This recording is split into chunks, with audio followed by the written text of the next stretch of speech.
Você gosta de curtir uma boa história? Então pegue a pipoca e venha sonhar comigo.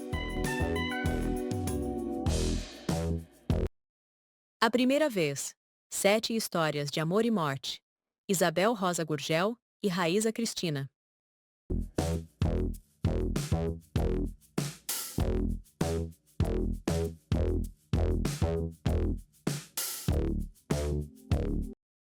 Coração do mar.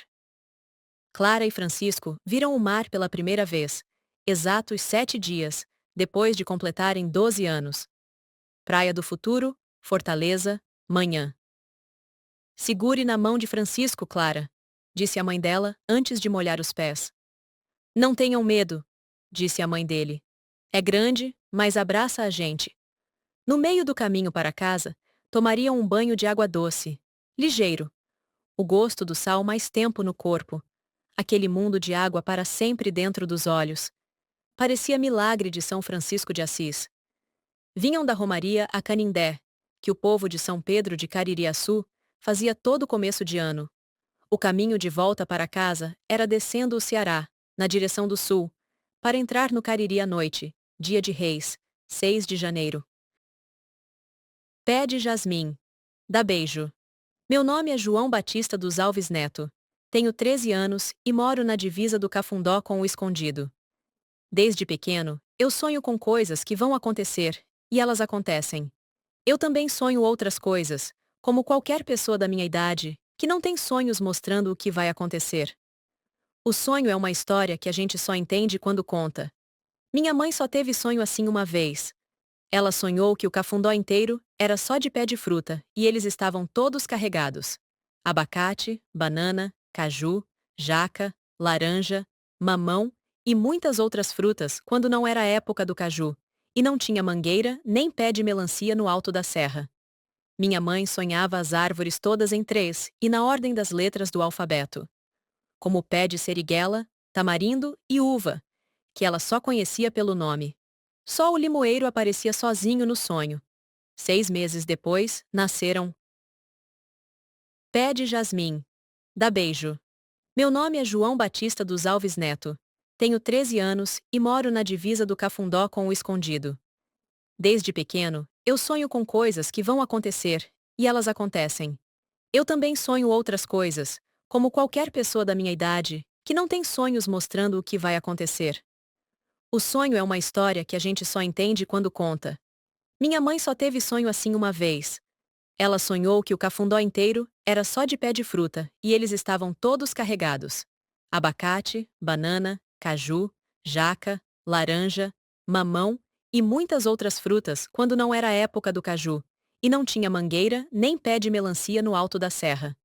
Minha mãe sonhava as árvores todas em 3 e na ordem das letras do alfabeto. Como pé de seriguela, tamarindo e uva, que ela só conhecia pelo nome. Só o limoeiro aparecia sozinho no sonho. 6 meses depois, nasceram 9 crianças em 3 casas. Em cada casa, uma penca de 3. Antônia, João e Pedro lá em casa. Era o mês de junho. Dos 9 nascidos, só eu sobrevivi. Cresci ouvindo o povo do Cafundó e do Escondido contar o acontecido, e apontando para eu dizer: só ficou ele para contar a história. Se eu não estivesse presente na hora que estavam contando, diziam: só ficou João Batista, o neto, para contar a história. De tanto ouvir isso, vivo contando histórias dentro da minha cabeça. Sou calado. Acho bom. Acabei gostando. Escuto. Você que não conhece o Cafundó, nem o Escondido, não vai acreditar. Mas eu sei qual é o barulho que o vento faz quando é vento de chuva e passa pela brecha da porta ou vem pelas telhas. Ciciando feito cobra, como diz meu pai. Escuto o pé de gente subindo a serra. Um bom tempo antes da pessoa chegar. Eu gosto de prestar atenção. Sabe qual é o som de peixe dando rabada dentro do rio? Faz um barulho bonito na água, mas depende do peixe. E da hora do dia. Aqui, no Cafundó, a gente dorme cedo e acorda cedo. A luz é a luz do sol. Eu acordo antes do sol. Quando saio de casa para ir à escola, o dia está se levantando e já me pega perto do pé de jasmim. Uma árvore bem grande no terreiro de casa. É debaixo do jasmineiro que o coió me espera, no maior silêncio, quando ele resolve aparecer. Era o cachorro do meu avô João Batista, que morreu quando eu tinha 6 anos. O coió tinha mais de 15 quando meu avô morreu. A minha primeira lembrança, a mais antiga, é do meu avô João Batista debaixo do pé de jasmim, 3 dias antes dele morrer, falando comigo e com o coió. O coió vai ficar com você. E você vai ficar com os sonhos. Foi o que disse meu avô, naquele jeito de sonho, que a pessoa não fala, mas diz. A parte do coió, eu entendi mais ou menos toda na hora. A parte do sonho demorou mais. Cada vez que eu sonho e acordo, vou contando a história do sonho na minha cabeça. Depois acontece o que eu sonhei, e eu vou entendendo o que o meu avô me disse, naquele dia, debaixo do pé de jasmim. 3 dias antes de morrer. A idade de 15 anos é muita para um cachorro. Coió ainda durou mais 3 anos. Minha mãe dizia. Coió já está com a morte dentro dele. Enterramos o coió perto do córrego. Tudo perto d'água é feliz. Coió vive no céu dos cachorros. A professora falou de um livro que a gente vai ler, no próximo ano, e que tem um céu para os cachorros. O nome do livro é Vidas Secas. O cachorro que vai para o céu se chama baleia. Eu não sei se alguém sonha com a morte da baleia e ela morre. Um dia, eu com 9 anos, acordei e corri para ver o coió, que resolve aparecer às vezes e me espera ali no jasmineiro. Corri e o coió estava lá. Fiquei besta foi de ver o pé de jasmim no normal dele, carregado de flor. O tronco firme e a galhada balançando quando o vento dava. Contei para o coió que, no sonho, eu vi a avó Filó como se ela e o pé de jasmim fossem uma coisa só. Aí, no sonho, ia chegando todo o pessoal que mora no Cafundó e no Escondido. Vinham dos dois lados. Como eu já falei, nossa casa fica na divisa dos 2. No sonho, eu não ouvia. Mas eu sabia que vó Filó estava contando as histórias dos dois lugares, os únicos que ela conheceu na vida. O pessoal ali escutando. Quando dava vontade de rir, todo mundo ria. Teve uma hora que a vó Filó chorou. Eu não sei o que foi que ela falou, na hora, que todos os velhos riram de um jeito que eles ficaram parecendo, no sonho, um bando de menino e menina na hora do recreio. Foi rápido. Em sonho é assim rápido. Uma coisa vai passando para outra, e às vezes a pessoa entende melhor quando conta. Deu um vento, lá no sonho, e todo mundo fez algum gesto assim como quem vai segurar o cabelo, ou a saia, ou puxar o filho para perto, ou segurar o chapéu bem forte e bater de leve o chapéu na perna para ter certeza que ele, chapéu, não foi com o vento. Depois do vento, eu contei 7 homens pegando o tronco deitado, com muito cuidado, como quem desce a serra levando o doente na rede. Os 7 homens pegaram o tronco. E as mulheres e as crianças foram juntando os jasmins que caíam. Saiu todo mundo como quem vai dar a volta na casa para descer a serra no rumo do Choró. Os 9 homens levando o jasmim deitado. As mulheres e as crianças atrás, juntando as flores. Foi aí que eu vi meu avô João Batista no sonho, chegando com os galhos secos na mão. Ele começou a limpar o terreiro com os galhos, foi varrendo. O terreiro ficou bem limpinho. No sonho, eu olhava e dizia: Olhe, coió! Olhe, coió! Coió não latiu de jeito nenhum no sonho. Quando deu outro vento, o vento era de chuva. A chuva era para aguar o terreiro que meu avô limpou. Meu avô olhou para mim e levantou o dedo como quem diz, e vai começar a explicar alguma coisa. Eu acordei falando. Diga, avô. 3 dias depois, enterramos a avó. A rede na cova, a avó coberta de jasmim. A rede assim fechada, como a gente fecha em noite de chuva para diminuir o frio. Jasmim por cima, misturado com a areia. A chuva pegou a gente no caminho de volta. Bem fininha. O vô não apareceu, nem o coió. Ela foi dormir e quando acordou estava morta, eu disse. E o pessoal riu na primeira vez que... Contei o enterro da avó na escola. Foi a primeira vez que eu contei uma história, sem ser só dentro da minha cabeça. Era a primeira vez que eu faltava 3 dias de aula. O dia em que a avó morreu mais, os 2 dias depois do enterro. Caiu um aguaceiro e não tinha como descer a serra. Foi a primeira vez que contei o que sonhei e aconteceu para alguém que não era minha mãe. Essa parte eu só contei para a que veio com a família de uma cidade chamada Granja, para morar no Choró. Ela estuda na mesma escola que eu. Eu disse a ela que trocaria um segredo por um beijo. E fechei os olhos. Na verdade, contar eu não contei. Isso já é o sonho que eu sonhei hoje. Cochilando depois do almoço de domingo, que é o dia mais comprido aqui na Serra. Não sei ainda, mas acho que esse sonho eu não vou contar aqui em casa. Tomara que chegue logo amanhã. Cor do céu sem nuvem. Aquele não foi o primeiro velório da vida. Não foi o primeiro enterro. Era a primeira vez de outra coisa. Foi a primeira vez nos 12 anos de vida da Ana Áurea que ela carregou um caixão de anjo com um anjinho dentro. Caixão de anjo é caixão de defunto para criança. Morreu criança, vira anjo.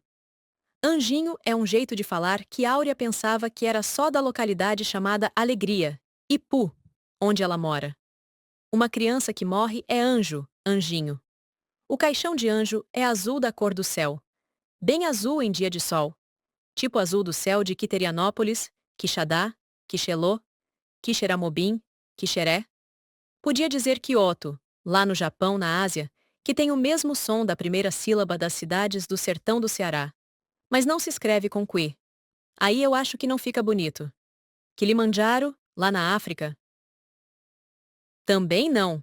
E di que não pode, porque o som igual está no fim e não no começo da palavra. E só o que finda aqui é o anjinho. Céu bem azul em dia de sol, tipo azul do céu da praia da Quixaba. Um céu tão bonito que dói na alma.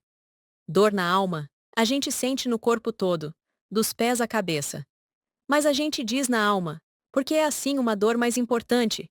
Uma dor que chega tão rápido na gente toda, que parece que sempre esteve lá e vai ficar para sempre. Mas não fica. A dor passa. Como a gente. E pela primeira vez na vida, 3 dias depois de completar 12 anos, Ana Áurea ia segurando uma das asas do caixão de anjo. Quer dizer, alça do caixão. Confundo os nomes. Mas podia ser asa mesmo, para voar. Mas não voa.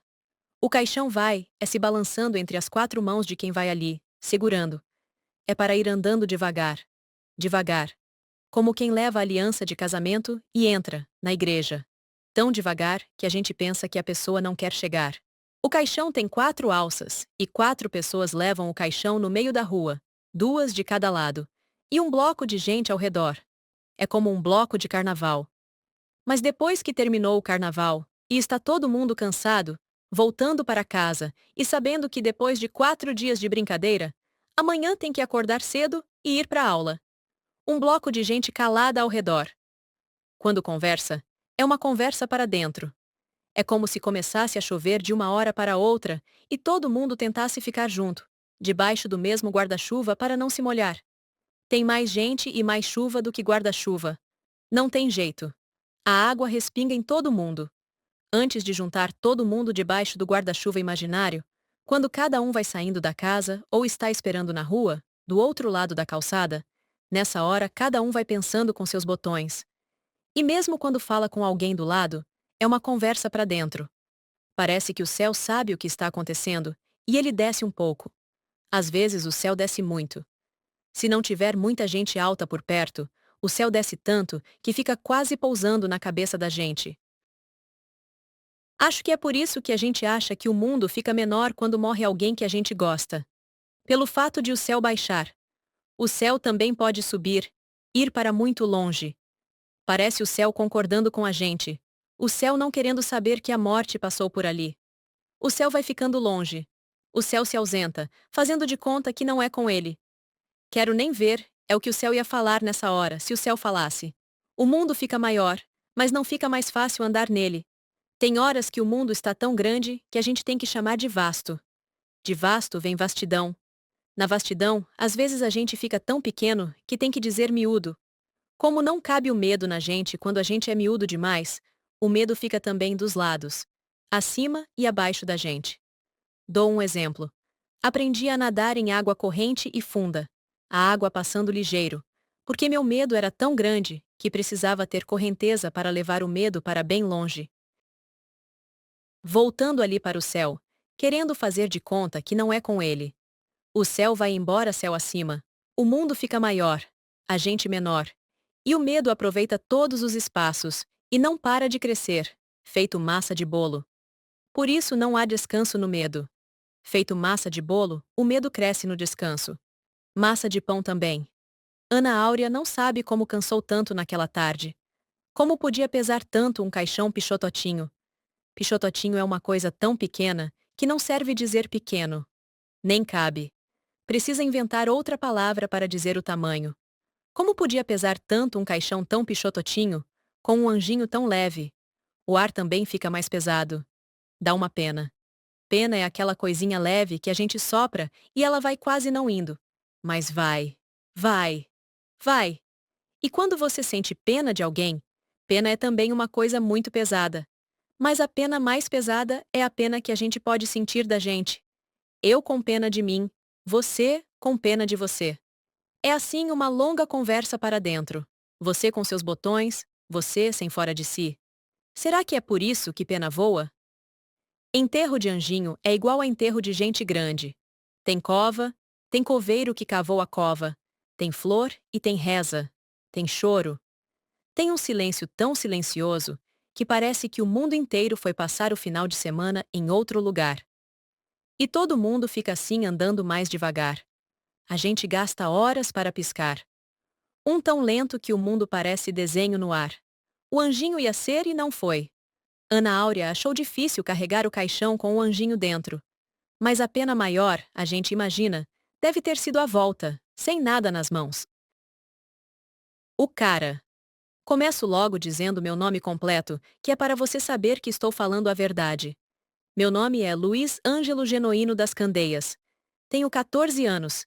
Quer dizer, fiz 12 em janeiro do ano passado, e antes do final do mês faço 13, então já me considero dentro dos 14. Todo mundo por aqui diz que eu sou muito danado. É e não é verdade. Eu sou danado para umas coisas. Para outras, eu sou um abestado. Tenho um medo que eu não sei nem como explicar. Tenho medo da morte. E também tenho medo de não encontrar quem queira namorar comigo.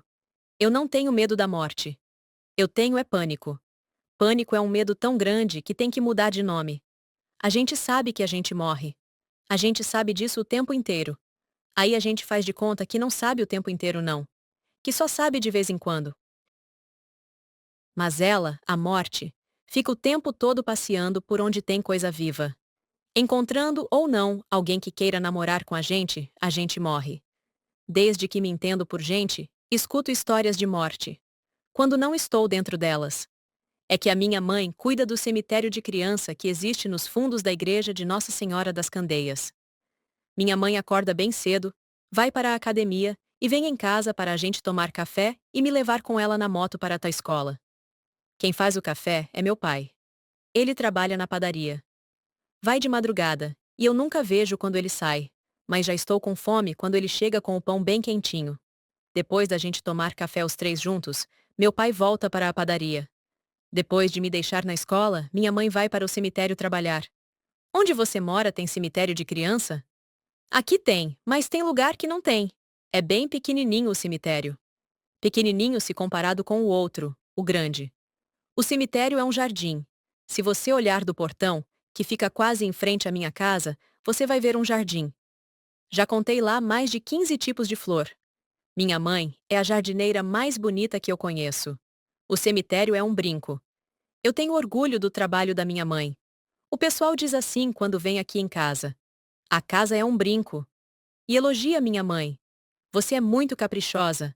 Quando eu digo que minha mãe trabalha no cemitério, a maioria das pessoas faz uma cara que eu não sei nem como explicar. Só uma vez eu disse que minha mãe trabalhava no cemitério e ninguém fez aquela cara que eu não sei explicar. Era uma reunião do pessoal que trabalha em cemitério aqui na região. Minha mãe é tão nova que não parece minha mãe. O pessoal que estava na reunião pensou que eu era irmão dela. Tinha gente de fora. Foi quando eu conheci Dona Raimunda Félix. Ela, sendo a mais velha, e minha mãe, sendo a mais nova das mulheres presentes, umas 4. Deve ter muito mais, mas na reunião eram só elas. Uma pessoa que encontra minha mãe andando na rua pode pensar que ela trabalha em tanta coisa. E ela é bem na dela, diferente da Dona Raimunda, que fala pelos cotovelos como dizia minha finada bisavó. e só falta matar a gente de rir. Dona Raimunda mais seu Tapadim e Zé Tatu, que são coveiros, já viram e ouviram cada coisa. Não estou falando de assombração. Isso aí também. Mas Dona Raimunda falou que a coisa mais assombrosa do mundo é a gente, os vivos. Um dia você vai entender isso melhor, Genuíno, ela disse. Dona Raimunda parece que bebeu água de chocalho, mas para trabalhar é muito no calado, que é o melhor. Foi o que ela falou. Dona Raimunda disse que desde que ela se entende por gente, vive pelo cemitério. Lá na cidade dela, um nome grande que eu não vou me lembrar agora. Depois eu pergunto à mãe. A calçada do cemitério é a maior da cidade, e ainda tem o descampado em frente. Então as crianças brincam lá. Engraçado, não é? Você conhecer uma pessoa assim como a Dona Raimunda e imaginar que ela foi criança, que ela teve 12 anos como eu? Como eu tive, porque estou dentro dos 14. Ela, Dona Raimunda, tinha de 7 para 8, quando o avô dela plantou os pés de papoula do pé do muro, por dentro e por fora, um amarelo e um vermelho, um amarelo e um vermelho. Ela tem o maior orgulho quando o pessoal vai fazer foto no muro do cemitério. A paisagem de flor mais bonita que tem lá. Tenho que perguntar à mãe como é o nome da cidade. Vem gente dos lugarejos, até de outras cidades para fazer foto. O avô dela era o jardineiro, o zelador. Guardava as chaves, arrumava tudo, juntando ali as economias para pintar o muro, por dentro e por fora, sempre na última semana de outubro. Quando ele começou a ficar doente, Dona Raimunda tinha já uns 12 anos e ia para a escola à tarde. Passava a manhã com ele no cemitério, ajudava no que podia, com mais jeito para as plantas. Era no tempo do seu Manoel Tapado, pai do Tapadim. Fazer jardim deve ser fácil em canto que tem fartura de água. Minha mãe e Dona Raimunda são umas danadas. Tem umas histórias que ela contou que eu não sei nem como começar. Tem uma de um senhor muito velho que explodiu depois de morto. Eu ouvi e pensei, talvez seja melhor do que explodir vivo. Pensei, mas não falei, seguindo Dona Raimunda no calado.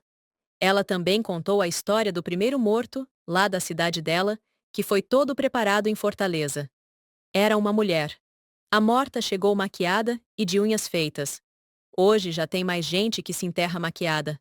Mas naquele tempo, Dona Raimunda disse que foi o maior sururu na cidade. Ela falando, lembra muito minha bisavó.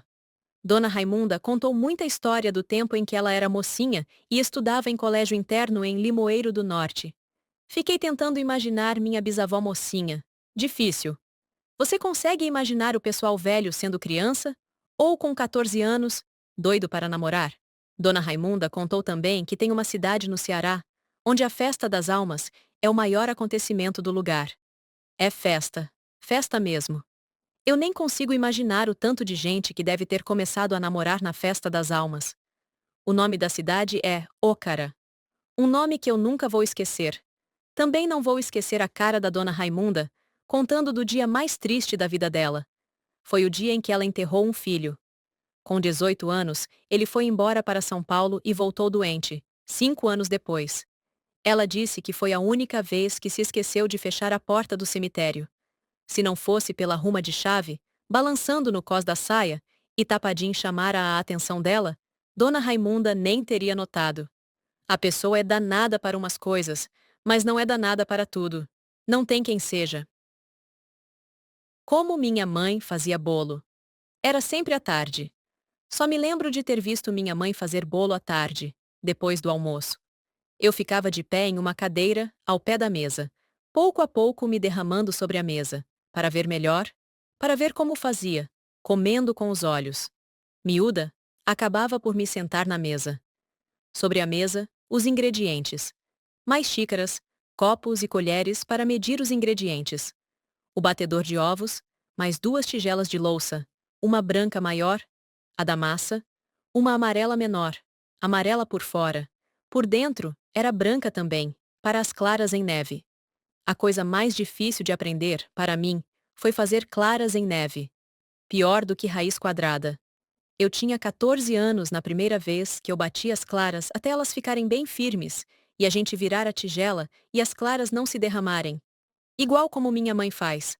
Só que ela faz isso e continua a fazer outras coisas.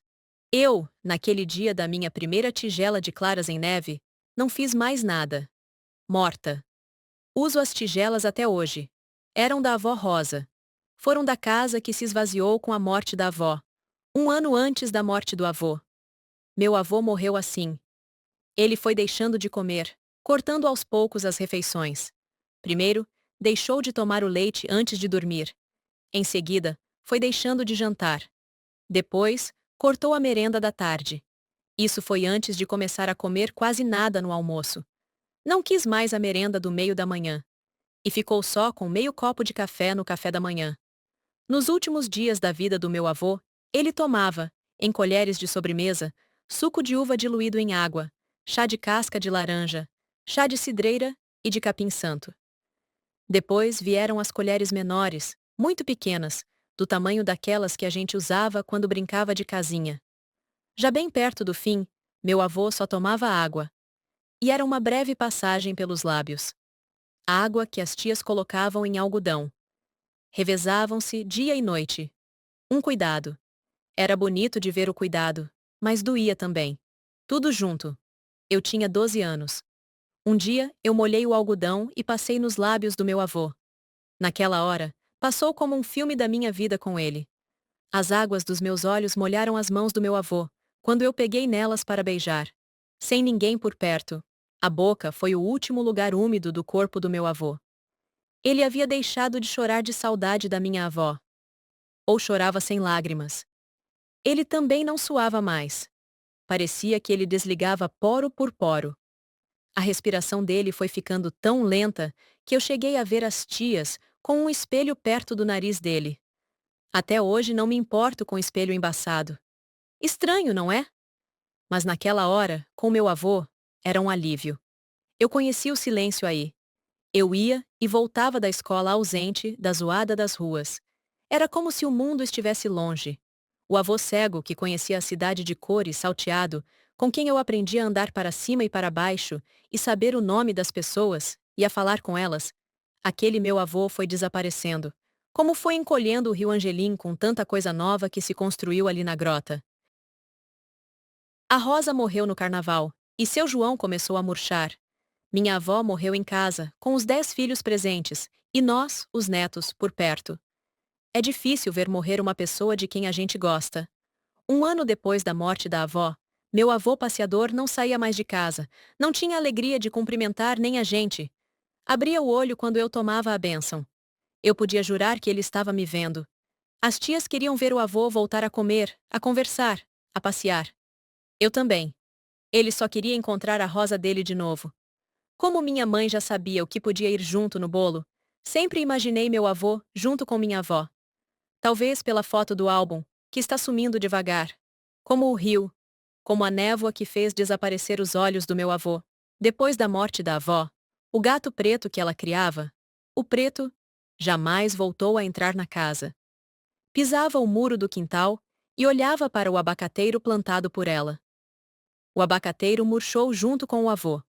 Ao contrário do meu avô, anos depois, o abacateiro voltou a florescer.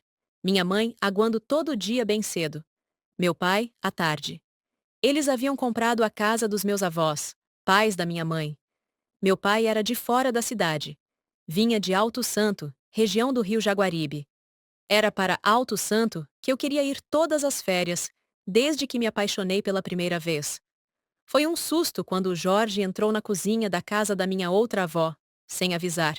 E eu batia os ovos do bolo. Ficamos as duas em suspensão, as claras e eu. Era assim que minha mãe fazia bolo. Misturava, batia e assava em fogo lento. Era para comer com café forte e quente. Às vezes, tão quente que tirava a pele do céu da boca. A gente passava a língua para aliviar. Mas às vezes não aliviava. Esperar da agonia. Pedro tinha 14 anos e o medo dele morrer, antes da hora, era 10 vezes maior. Queria uma vida longa igual à da dona Expectação, sua bisavó. Queria viajar, conhecer outros lugares como seu tio Venício, marinheiro. Quando soube da morte de um noivo na igreja, o coração do Pedro disparou. Pedro Ilídio, um rapaz de 25 anos, morreu no altar esperando a noiva. Às 11 horas, hora marcada para o casamento, há muito já estava esperando a noiva. Às 11 horas e 16 minutos, viu a noiva chegar e se dirigir ao patamar da igreja. Ele viu a noiva de uma distância que lhe pareceu maior do que a distância entre o cedro, terra da noiva, e a praia da Tatajuba, de onde ele vinha, dunas e dunas depois da Jijoca. Às 11 horas e 20 minutos ela estava à porta da igreja e começou a andar olhando para ele. Às 11 horas e 30 minutos, noivo morto. A igreja virou um alvoroço. Vestido da noiva ficou encarnado. Ela abraçada com o noivo.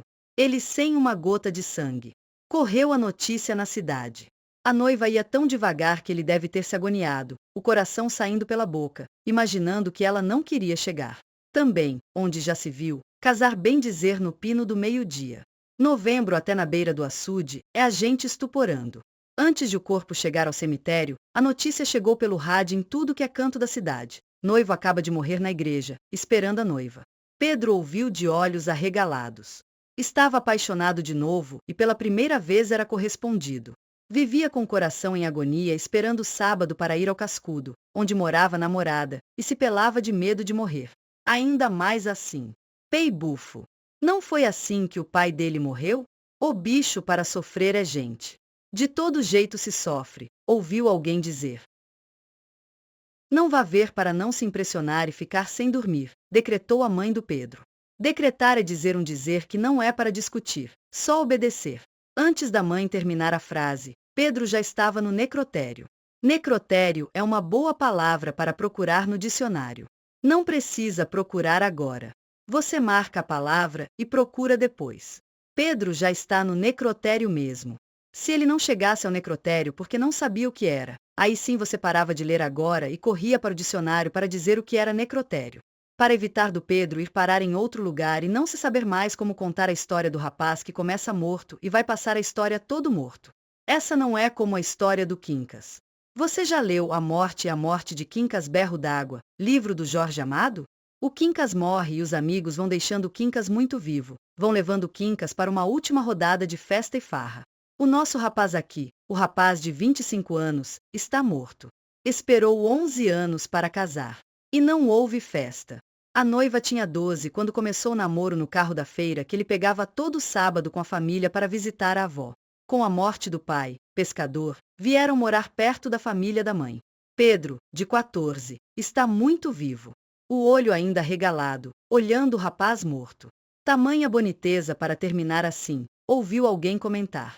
Pedro, o vivo, de olhos ainda regalados, olhando o Pedro morto sobre a pedra branca. Pedro sentiu que seu pensamento parava de pensar. Era o rapaz branco, a pedra branca e ele lívido. Lívido é um branco que você lava várias vezes, bem rápido, e fica tão branco em um instante que é quase um desaparecer. Se você ficar lívida ou lívido, vai se sentir assim em um instante, como se estivesse sumindo. Antes da mãe terminar a frase, não vá ver para não se impressionar. Pedro já estava correndo rumo ao cemitério, de olhos arregalados que não paravam de se expandir. Expandir é um crescer muito grande. É tão grande que a gente chamar expandir. Uma gota d'água, um fio de água, um córrego, um riacho, um rio, um mar, oceanos. Uma matéria líquida. Pedro feito um vento, no silêncio grande que cobria a cidade depois do alvoroço da notícia e onde ele, Pedro, cabia mais de 1000 vezes. Olhando com os olhos expandidos. Líquidos. Virando uma matéria líquida. Durou uns 67 anos, que era o tempo maior que Pedro conhecia. Era a idade do avô dele. Uns 67 anos passaram assim como um vagalume. Vagalume aceso, Pedro está em casa e escuta a notícia. Vagalume apagado, Pedro já foi ao cemitério, já viu o que não era para ver e já está de volta à casa dele, à mesa do almoço. Um vagalume tão lume que ele viu o vagalume ao meio-dia do dia em que aprendeu que o tempo tem cor. E era lívida a cor do tempo. O que Pedro vivia era uma história em quadrinhos de várias páginas, com todos os quadrinhos em um só quadro. O rapaz na pedra branca, o bloco de gente ao redor, indo e vindo, Deus e o mundo querendo ver o noivo que morreu no altar esperando a noiva. Tudo misturado no mesmo quadrinho. A mesa em casa com o almoço servido. Pedro, os 2 irmãos de 12 e 10 anos, a mãe, a cadeira vazia do pai. Pedro e seus olhos arregalados e cansados. Estava tão cansado. Por isso era uma história em quadrinhos de várias páginas em um só quadro. Com os olhos tão grandes, Pedro via tudo de uma vez. Era como um filme com muita pressa. A notícia correndo na rua, o alvoroço na igreja, Deus e o mundo querendo ver o noivo que morreu esperando a noiva no altar. Depois o grande silêncio, o céu baixando, o céu se ausentando. O silêncio agora tomava a história inteira. Pare de pensar besteira, meu filho, disse a mãe. Pedro comeu um prato de coração de boi. Comeu com os olhos arregalados que ele não conseguia mais fazer voltar ao normal. Comeu fazendo de conta que não estava, ele próprio, Pedro, diminuindo, diminuindo, diminuindo. Era domingo e teria que esperar até o dia seguinte para ver a namorada na escola. Esperar dava uma agonia no coração dele. No dia seguinte, não a viu entrar na escola. Foi até a sala dela, que encontrou vazia. Hoje é dia de aula de campo. Oroz, para ver o açude sangrando. Voltam antes do meio-dia, disse seu Bonfim, diretor da escola, já levando Pedro para a sala de aula. Agonia crescente. Esperou até o final da aula e correu para o portão de entrada. Esperou o ônibus chegar. Nada dela descer. Ela estava dormindo. Pedro, desce já. Calor demais, disse o professor. Ela ouviu espichar a cabeça para dentro do ônibus. Ela ainda na cadeira, calçando os tênis. Ele em agonia crescente, já bem meio-dia, aquele calor de novembro, o coração quase saindo pela boca. Papel de seda. Esta história que eu vou contar aconteceu no ano em que a Carmen Cecília, nossa professora de português, fez com papel de seda e papel crepom todas as roupas da nossa quadrilha junina.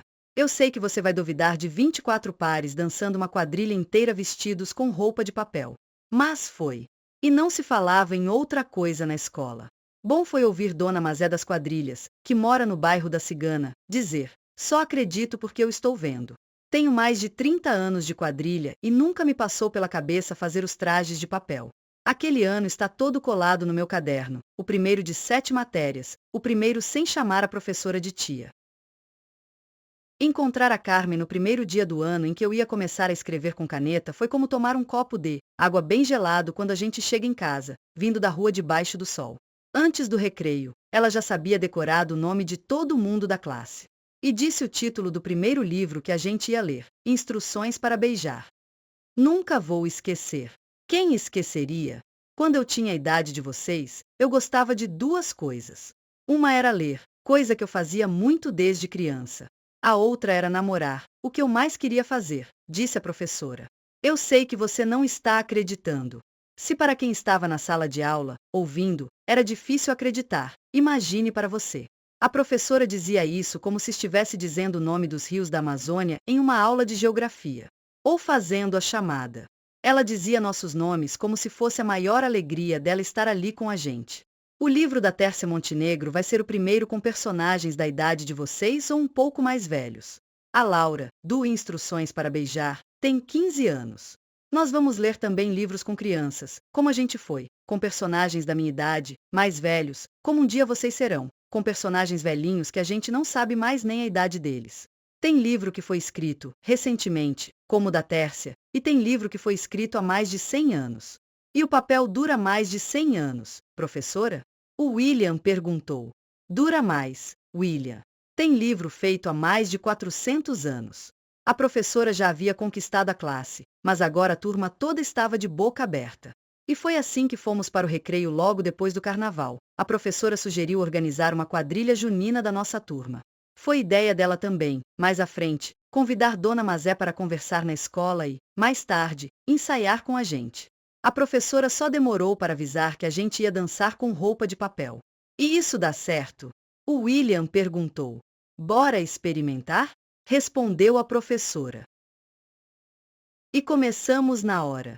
A professora convidou Romeu para fazer os cálculos no quadro para saber quanto de papel ia ser necessário. Ele era muito calado, a família veio um ano antes do Piauí, e matemática era o único lugar em que ele se sentia bem. Era a praia do Romeu. Fizemos uma rifa para arrecadar o dinheiro. Romeu ajudando com os cálculos e ensinando matemática para a turma sem a gente notar. Do final de abril até o dia 24 de junho, era difícil pensar em outra coisa. Tia Carmen ia trazendo a gente de volta. Se ela conseguia ligar a quadrilha com matemática, imagine o que não viria pela frente. Até hoje lembro da Carmen lendo o poema Quadrilha, pela primeira vez na sala. Lemos outras vezes, tantas, que a gente decorou e sabia dizer para fazer rir e chorar, variando no drama, puxando para a palhaçada, e tendo conversas muito sérias. Como no dia em que o Romeu saiu do mundo em que ele vivia e disse que o pai dele havia tido o mesmo destino do Joaquim da quadrilha. O avô dele também. Depois do silêncio que durou mais do que o tempo que Romeu levou para falar pela primeira vez sobre aquilo, ele só parou de contar quando tocou a hora do recreio. Mas ninguém arredou o pé da sala. A professora foi até a carteira do Romeu e disse: "Eu sinto muito." "Já faz tanto tempo", disse o Romeu. "Eu sinto muito, Romeu", ela repetiu. Ele começou a chorar e disse que ia ao banheiro. A professora disse que poderia continuar a conversa na aula seguinte, se o Romeu e a turma quisesse. Ela achava importante que fosse uma decisão de todos. Passei a olhar o Romeu de outro modo e pensar que todo mundo ali talvez tivesse suas razões para ser do jeito que era. Comecei a voltar para casa com o William. O Romeu ia sempre com ele. Até aquele dia, era a única pessoa da sala com quem o Romeu conversava. Quer dizer, a gente achava que eles conversavam. William disse que não. Gostava de voltar com Romeu, porque ele, William, falava tanto na sala, que ter alguém calado depois da aula dava um descanso. Uma semana depois, o William me disse: "O Romeu está apaixonado por você, mas ele nunca vai ter coragem de dizer nem para ele. Morre de vergonha porque é gordo." No dia em que o William não foi para o ensaio da quadrilha, chamei o Romeu para ser meu par. "Você sabe dançar com gordo?" ele perguntou. "Bora tentar?" Lembrei na hora da professora Carmen falando no dia em que apresentou a ideia dos figurinos de papel. Ensaiamos muitos três, William, Romeu e eu, fora da escola. Só entre nós era mais fácil. No dia da apresentação, parecia mágica quando a gente começou a dançar. Meu par era o William, mas na hora do trancelim, Dona Mazé de marcadora, gritando a quadrilha, houve um erro que ninguém de fora percebeu e quando eu me dei conta estava segurando na mão do Romeu, ele de batina. Era o padre do casamento. Seguimos dançando como par até o caminho da roça, quando houve outro erro. Vimos a Carmen de fora morrendo de rir e levamos tudo na brincadeira. Com flores de papel no cabelo, a professora vestia uma camiseta branca, com um trecho do poema Quadrilha pintado à mão na parte da frente. João amava Teresa, que amava Raimundo, que amava Maria, que amava Joaquim, que amava Lili, que não amava ninguém. Não sei como Romeu voltou de novo a ser meu par. Só sei que quando Dona Mazé disse, "Olha a chuva", um gaiato gritou da plateia: "Corra negrada, que a roupa é de papel." Aquele ano está todo colado no caderno. Levanto a ponta do papel de seda azul em uma folha e vejo que escrevi trechos da música junina que meu pai mais gosta. "Foi numa noite igual a essa que tu me destes o coração." O céu estava assim em festa, pois era noite de São João. E encontro outro trecho debaixo de um pedaço de papel crepom laranja, e no terreiro, o teu olhar, que incendiou meu coração. Vou passando as páginas e encontro a foto da Carmen de costas, falando com Romeu, ele ainda com figurino de padre. Na foto, não dá para ler o que está escrito na camiseta branca da professora, mas como eu falei, quase todo mundo decorou o poema do Carlos Drummond de Andrade. João foi para os Estados Unidos, Teresa para o convento. Raimundo morreu de desastre, Maria ficou para a tia, Joaquim suicidou-se e Lili casou com J. Pinto Fernandes, que não tinha entrado na história.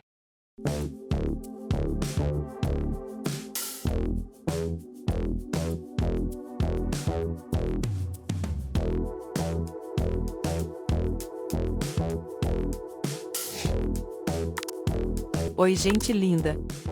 Gostaram da história? Comentem e compartilhem suas opiniões.